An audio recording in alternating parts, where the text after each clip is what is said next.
We'll guide you through how to create a freeze frame in CapCut. If you find this helpful, consider subscribing and liking the video. First, open CapCut on your desktop and import the video clip that you want to work with. Once your clip is on the timeline, play the video and pause at the exact moment you want to freeze. Now, with the playhead at this position, right-click on the clip, then find the Edit option.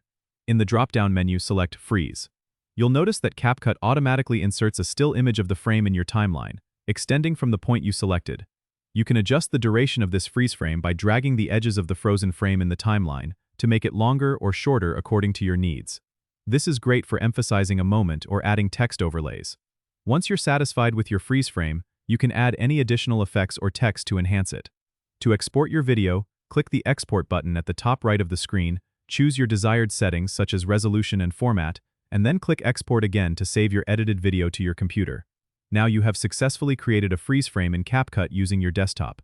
Don't forget to subscribe and comment if this helped you out.